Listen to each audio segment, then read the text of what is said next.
사랑하는 성도 여러분, 안녕하십니까? 오늘 화요 저녁 기도회에 오신 여러분들을 진심으로 환영합니다. 오늘은 함께 하나님의 최선이라는 제목으로 말씀을 연구하고자 합니다. 하나님의 말씀 사도행전 1장 8절의 말씀을 읽도록 하겠습니다. 제가 봉독해 올리도록 하겠습니다. 오직 성령이 너희에게 임하시면 너희가 권능을 받고 예루살렘과 온 유대와 사마리아와 땅끝까지 이르러 내 증인이 되리라 하시니라. 아멘. 우리가 잘 알고 있는 성령절이죠. 이 말씀은 사도행전 전체 이 성경의 주제절이라고도 불리우는 아주 중요한 성령절입니다. 왜냐하면 이 사도행전은 이 성령절 말씀처럼 세 가지의 이야기로 나누어서 생각해 볼 수 있기 때문인데요. 1에서 7장까지는 예루살렘 교회, 8에서 12장까지는 예루살렘을 넘어 유대와 사마리아 지역의 교회가 세워지는 이야기, 그리고 13에서 28장까지는 땅끝까지 복음이 전파되는 그 역사적인 내용을 담고 있다고 생각할 수 있기 때문입니다. 지난 안식일 제가 설교 말씀을 드리면서 스데반에게 돌을 던졌던 사울이 다메섹으로 가던 도중에 예수님을 만나게 된 사건을 조명해 보았습니다. 사울은 이 사건을 계기로 인해서 세상적인 선한 기준으로 사는 것이 아니라 선하신 하나님을 바라보면서 그렇게 선하신 하나님의 뜻을 따라 살아가는 그 거듭나는 장면을 함께 나누었는데요. 오늘은 그 뒤에 이어서 이 스데반의 순교 사건을 조금 더 깊이 살펴보려고 합니다. 사도행전 8장은 중요한 장입니다.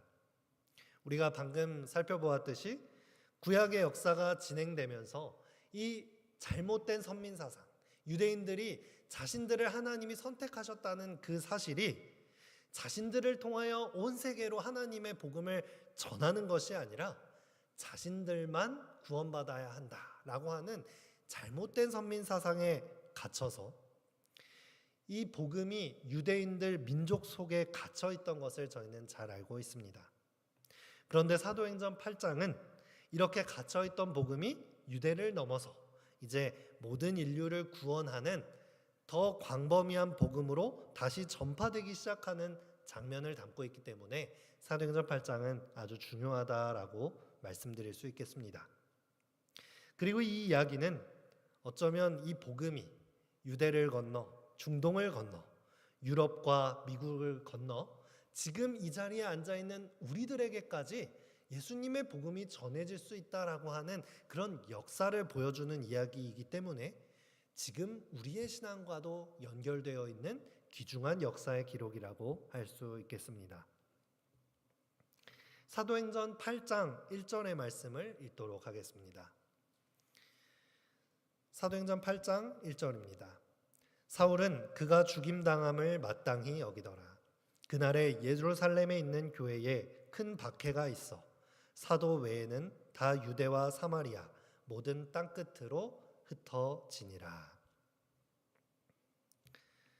사도행전 8장의 내용은 7장의 스데반 집사의 순교에 이어지는 큰 박해에 대해서 이야기하고 있습니다. 사도행전 7장까지는 예수님의 12제자들, 사도들에 의해서 이 예루살렘 안에서 이루어지는 선교 활동이 중심된 이야기로 펼쳐집니다. 그 사역도 어마어마한 사역이었죠.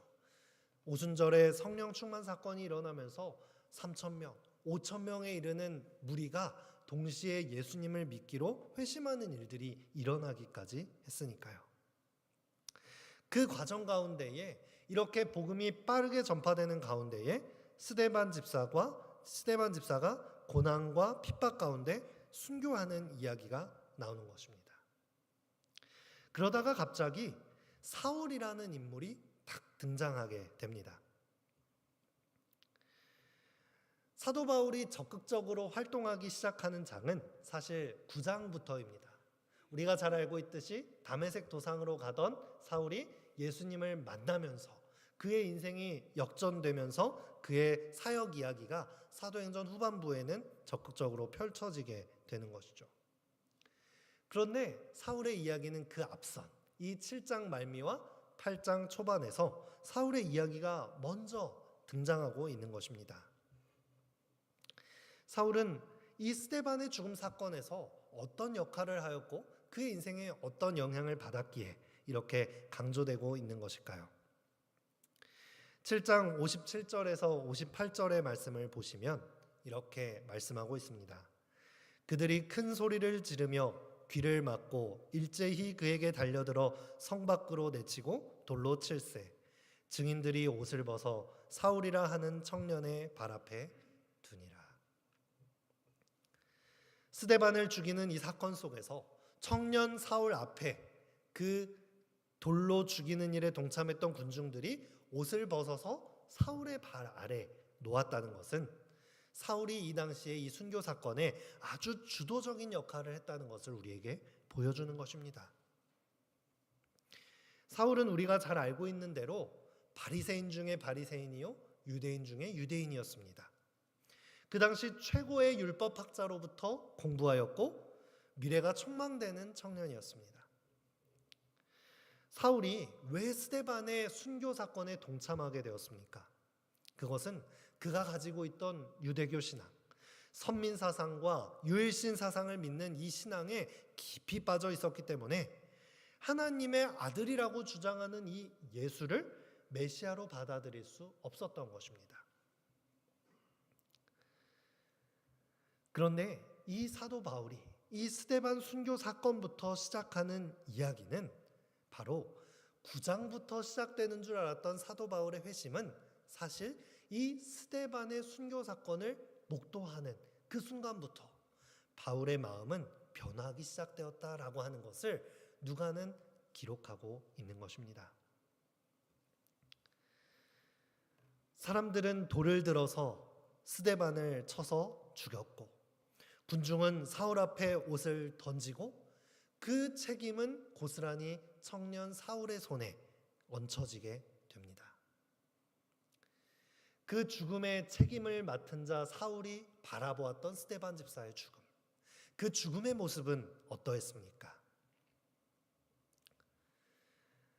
사도행전 7장 59절과 60절입니다.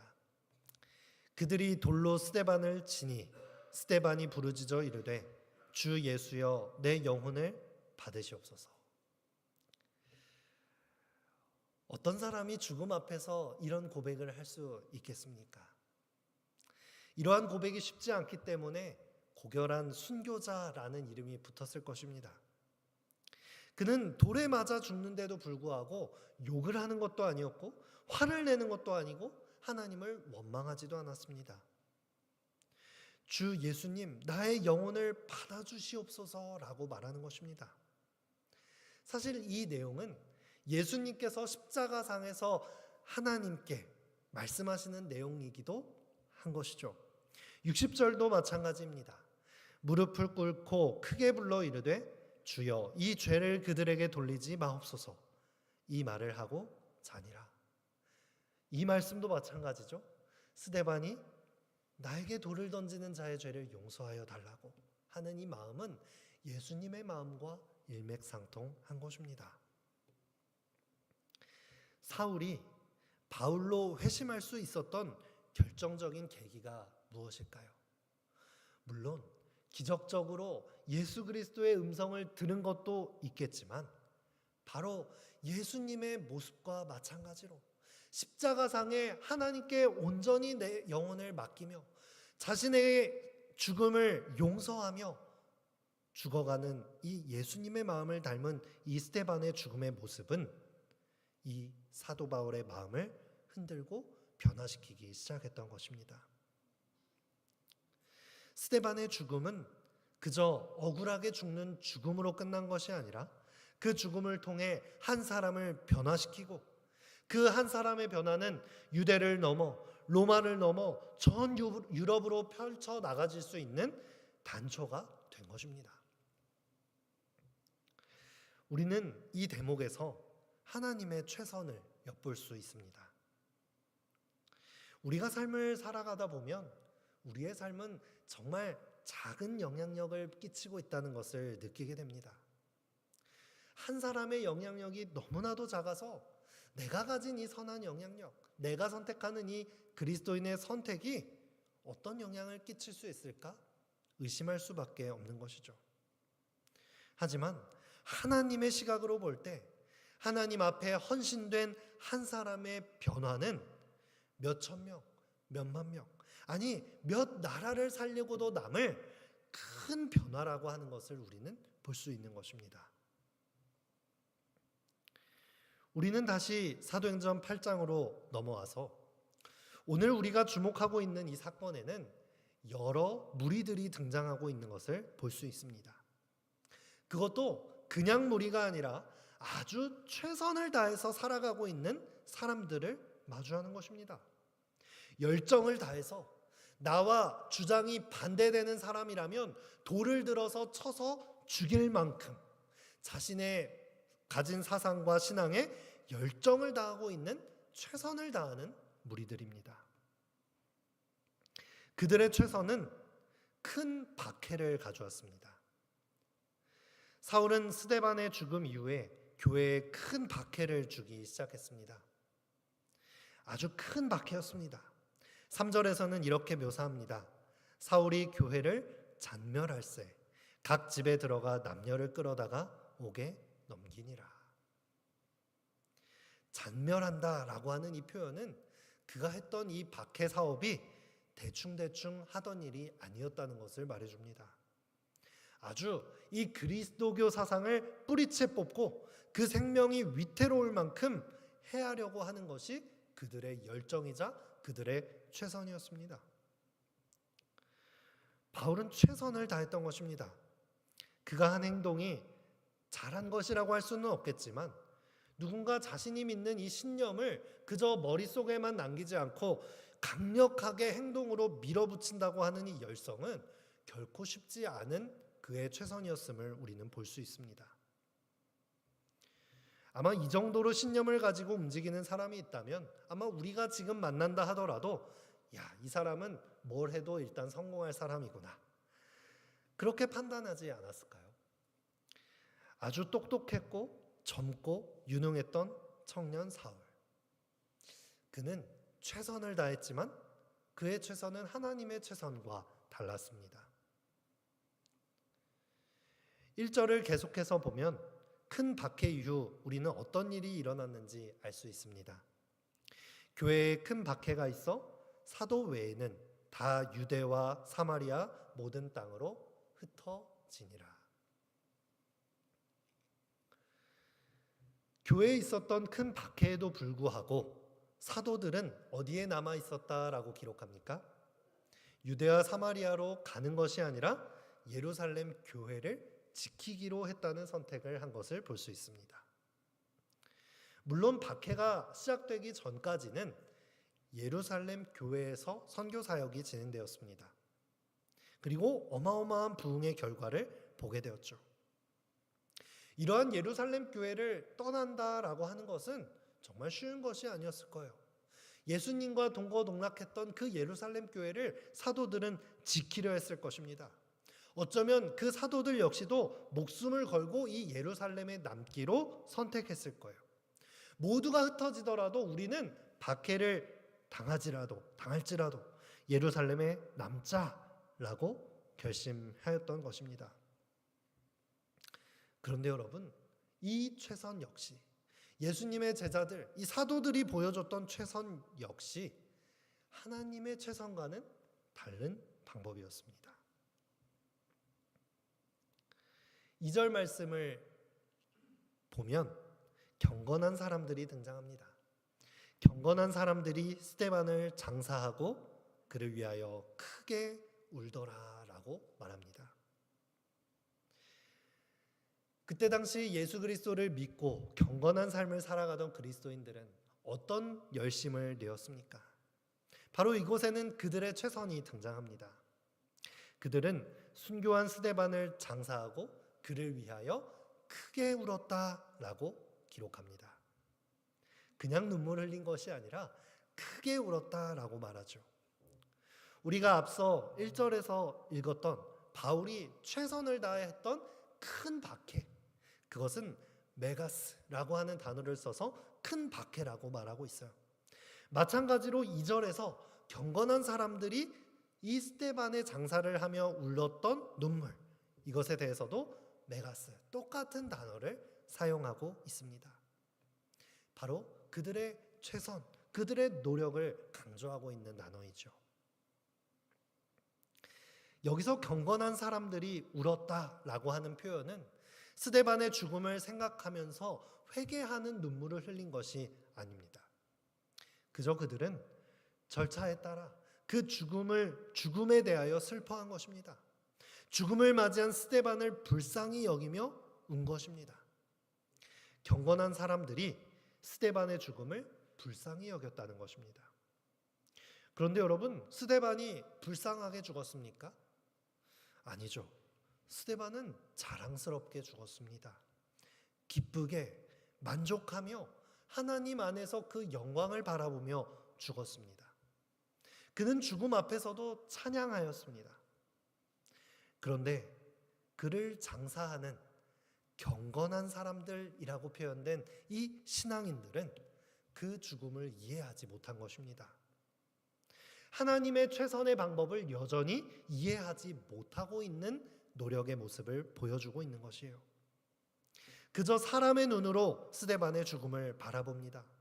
스데반과 같은 인재가 벌써 죽다니, 하나님도 원통하시지, 이렇게 의로운 사람이 이런 방법으로 죽을 수밖에 없는가? 어쩌면 자신도 예수님을 향하여 열심을 낸다면 스데반과 같은 죽음을 맞이할 수 있으리라는 결과를 기대하면서 두려움을 느꼈을지 모르겠습니다.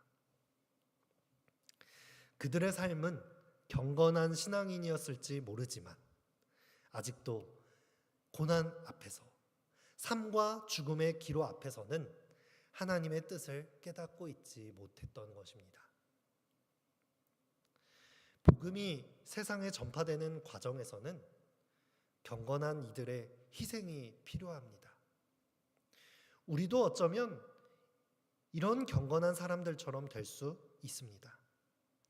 교회를 잘 다니고 예배를 드리고 헌금을 잘 드리고 겉으로 평가받기에는 경건한 사람들이다 라고 평가받을 수 있지만 하나님의 사역이 진행되고 복음이 전파되는 과정 속에서 다가오는 현실적인 어려움과 고난, 내가 겪어야 할 현실적인 손해와 수모, 이것들을 감수할 준비가 하나도 되어 있지 않은 것입니다.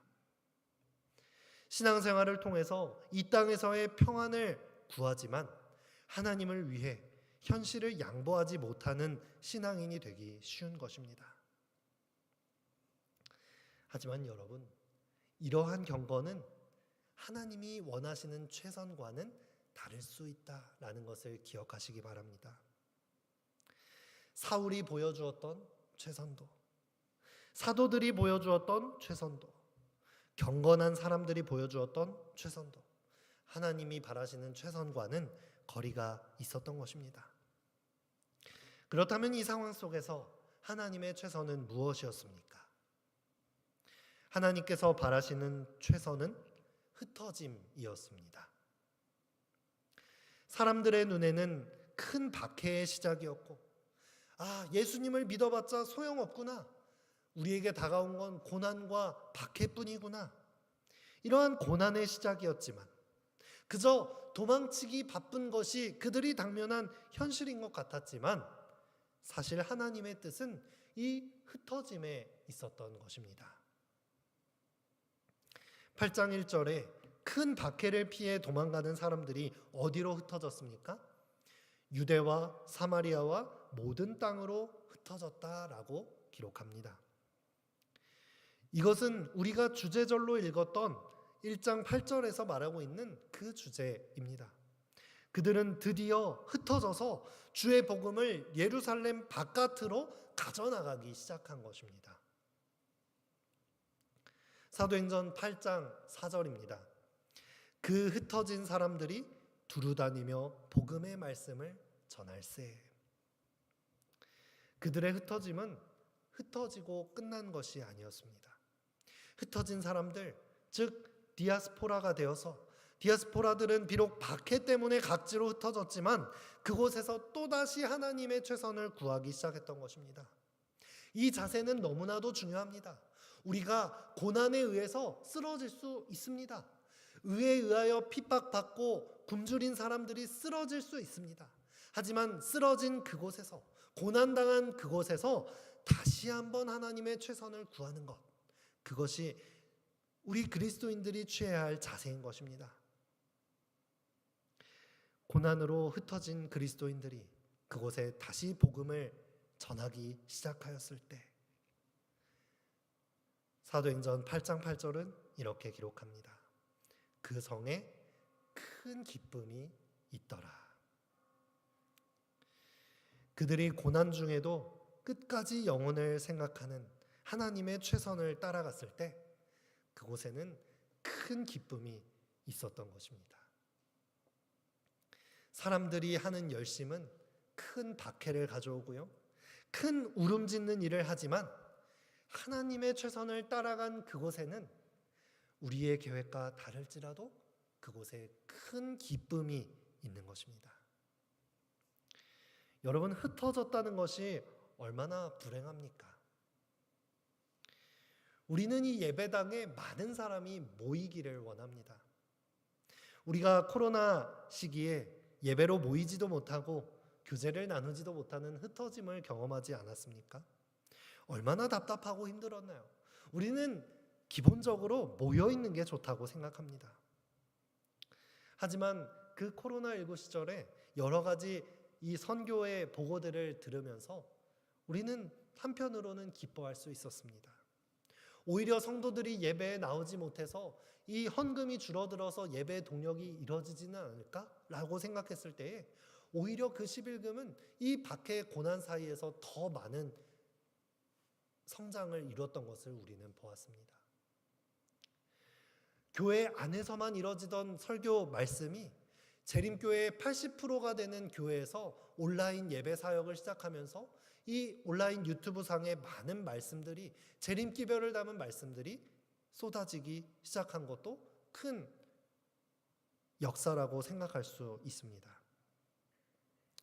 우리는 고난 앞에서 생각합니다. 하나님도 너무하시지. 아무리 하나님의 뜻이 그래도 그렇지 이렇게 핍박과 고난을 통해서 흩으시는 것이 어디 있나? 하나님께 더 좋은 방법은 없었을까? 우리의 머리를 굴려서 이랬더라면 더 좋았을 텐데, 이런 방법이 있었으면 더 좋았을 텐데 라고 생각할 수 있습니다. 하지만 우리는 역사를 되짚어서 생각해 봅니다. 이런 핍박이 없었다면 언제쯤 복음이 예루살렘을 넘어 온 유대와 사마리아와 땅끝까지 갈 수 있었을까요? 초대교회에 핍박이 없었다면 아마 많은 사람들이 열심히 복음 사업에 계획을 세우고 예산을 세우고 필요한 인력을 훈련하면서 선교를 하였을 것입니다. 하지만 그 일들을 계속한다고 해서 이 유대인들이 가지고 있던 선민 사상을 깨트린다는 것은 정말 쉬운 일이 아니었을 것입니다. 아마 몇 년이고 그 일은 더 지연되었을 것입니다.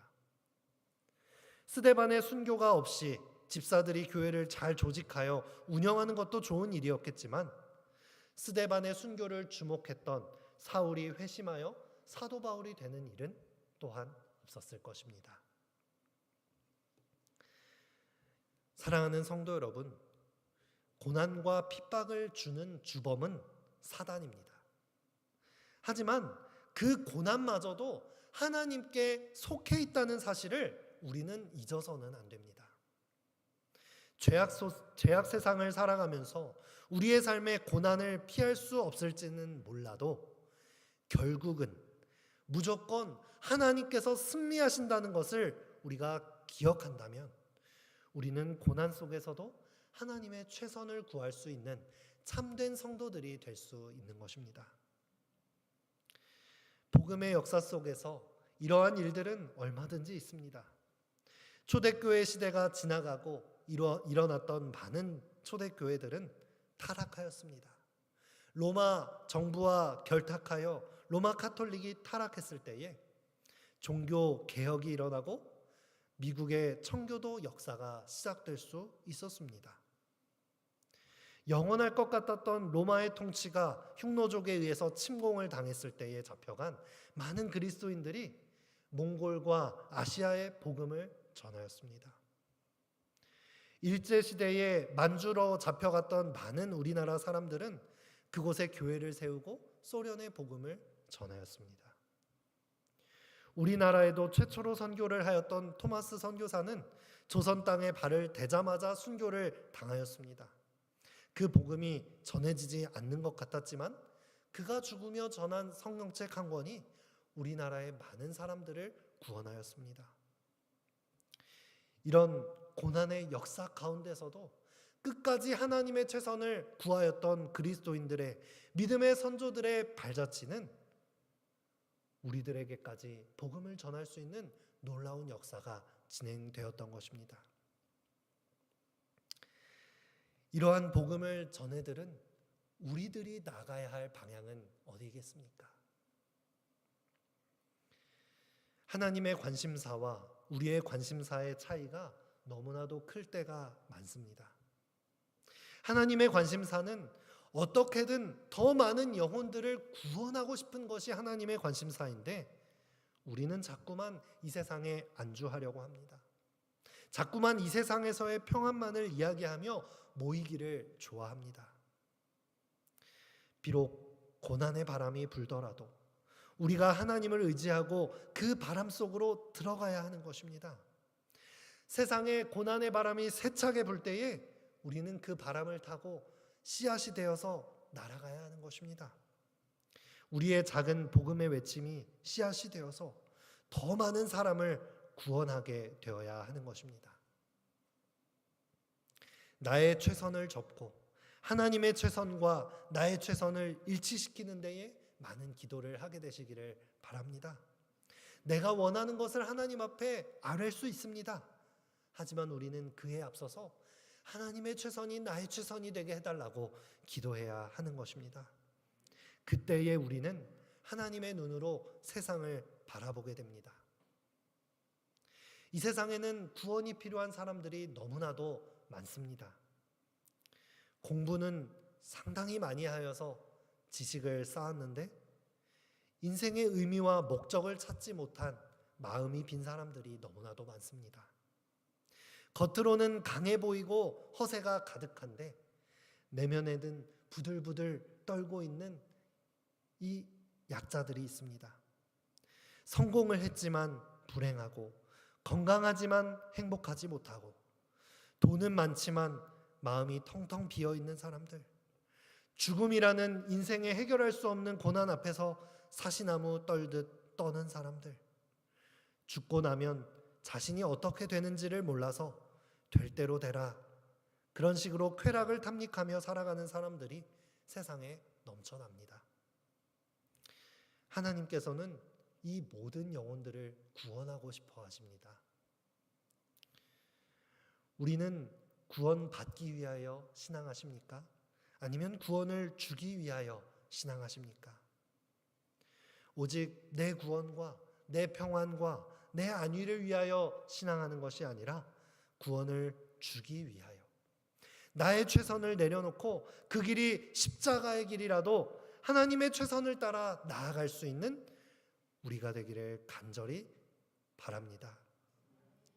오늘 이 시간 우리가 함께 기도할 때에 내 마음에 빈 심령을 허락하셔서 성령 하나님이 충만히 역사하심으로 나의 최선을 내려놓고 하나님의 최선을 구할 수 있는 간절한 기도의 시간이 되었으면 좋겠습니다.